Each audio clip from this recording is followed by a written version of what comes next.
back. Kentucky Sports Radio, Katina, Powell. All right, I want to go back to Antonio Blakeney because if I'm correct, Antonio Blakeney, you were called after Andre left. Is that right? So Andre went to Missouri. Yes. And then how did he get in contact with you? What happened then? I received a call from Andre, and it was a different number. It was a California number. And I was shocked because I didn't know that he had left. I asked him, I said, where are you? And he said, I'm in Kansas. He told me, what was going on with him in Kansas. And he asked me if I could do him a favor. And I said, what is it? And he said that I need you to go to the Embassy Suites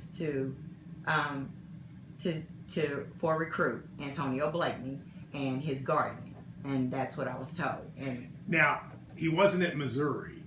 How did he explain to you how he even knew about, like, he wasn't on the U of L staff anymore? Did he explain to you why this guy, like, why he was involved? No, he did not explain why he was involved. He just said that he needed a favor done and that I could go to the Minority Hall and there would be a guy to come out to pay me and I needed to be there. It was like... and who was that guy? I don't know that guy. It was dark, but I knew he was a light-skinned guy with a close cut. He didn't look to be a player. He looked like he was a little bit older. So you met white, black? Black. Okay. Mm-hmm. And so he came and then paid you the money. Yes, and then you and someone else, is that right, went for Blakeney and his guardian? Right, correct. Okay. And then after that was over, I guess it was your daughter had the conversation with him. Correct. Correct. All right. Now, let me ask you, why did this end? You were doing this for a long period of time, and then it stopped. Mm-hmm. Why did it stop? I can't say why it stopped. I think Andre told me that he was leaving. We had that conversation that he was leaving. He said that Rick told him that there was no opportunity here for him, and he just had to go. And that was the last that I heard of Andre. I mean, that was it. Did you date Andre McGee? No, never, ever. Did you ever have a sexual relationship with Andre McGee? I can say twice in the beginning. I did something with Andre one time. He called me. It was very, very late at night. Asked me if I would come over. Said that he had some tickets for me if I would come see him. And I said, okay. That was the first time. The second time, I brought another young lady with me because Andre, and I can't say it on air. So yeah, okay. So I brought another young lady with me, and they had interactions, and I sat on the couch, and that's just what it was. There's something in the book, though. You said at some point he made you mad because he asked and said that they wanted white women. Am I right about that? There was... Talk to me about that. I was not mad because they were white women. I brought them every woman on the face of the earth. I gave them so much of a variety that it was pathetic. So I was not mad because he asked me for white women. I got mad because he was saying that people above him were asking for different things. It was just starting to be so demanding. It was starting to be just like it was. He did say that people above him. Yes.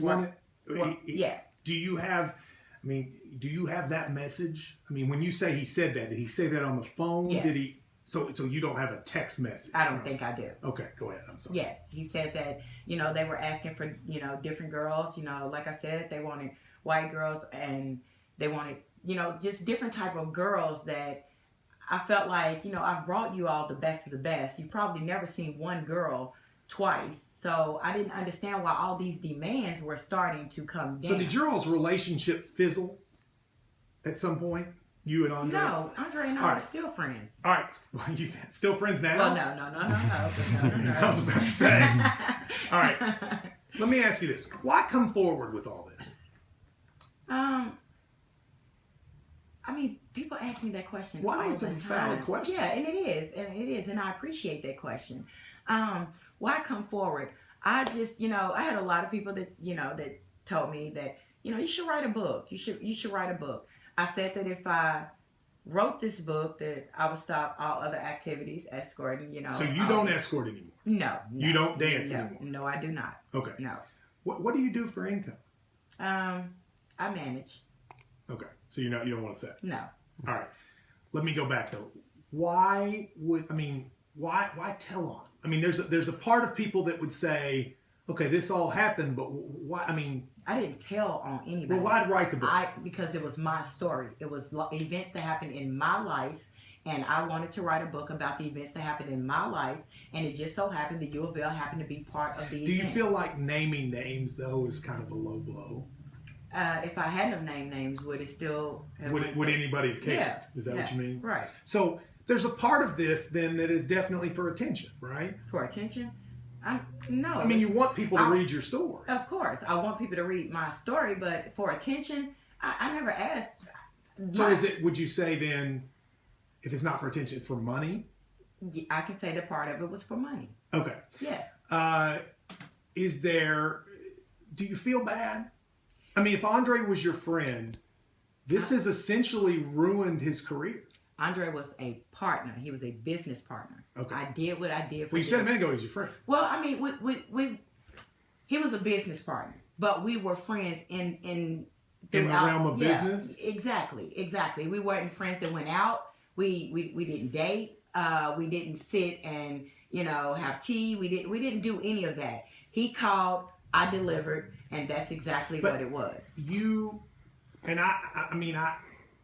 It's not like he's blameless in this, don't get me wrong. Yeah. But you've ruined his career. I mean, his career's over now. Does that bother you? Yes, it does. Yes, it does. Because let me say this. Andre, regardless, he's a good guy. He was a good guy. He was just Andre. He was Andre. I didn't know Andre before this. I had no crush. I had no ill feelings towards Andre. I wasn't a scorned woman. I did what I was asked to do. Do I feel bad? Yes. I never intended on ruining. But you had to have known that would happen. I mean, when you put this book out, you had to have known that it would ruin Andre's career. I didn't think that it would go to the extent that it has went to. I never, regardless of what I knew, I never wanted to ruin anything for anybody. I told a story. Were you a U of L fan before all this? I wasn't a fan of anybody. You didn't care. I didn't care about sports. Does it bother you? They self-imposed a year-long probation, essentially, sitting out the tournament. What were your thoughts when you heard that? I thought it was a bunch of bull, but... What do you mean? I just thought that, they did that to soften the blow for the NCAA. But did you consider your story validated since they had basically at that point acknowledged something happened? Yes, I knew all along I was telling the truth. Is there anything you said that in hindsight was not correct? No, I may have been awful on a couple of things that may have been said about the door being open and who opened the door and those type of things. But I knew that my whole story was the truth. I had no reason to lie. You said you've talked to Chuck Smirt from the NCAA, correct? Correct. From the U of L investigation, Chuck Smirt. What kind of questions did he ask? He was here along with the NCAA. They did it together. Yes. And what did they ask? Did they just go through what happened in that? They came to get their job. They asked a few questions. They took notes. How long did they talk to you? Whew, it was a long time. And did you get a sense? Did they have information that you didn't? Like for instance, you said to me that they told you it was this player and you thought it was this player. Did they have other information that you didn't have that they said to you at the time? No, nothing that they said to me that I didn't have. I think Chuck Smirt was just taking notes of his own, and I think he had the roster and everything in front of him. So did he go player by player and ask you if you knew them? I can't remember. You don't remember? No. What do you think the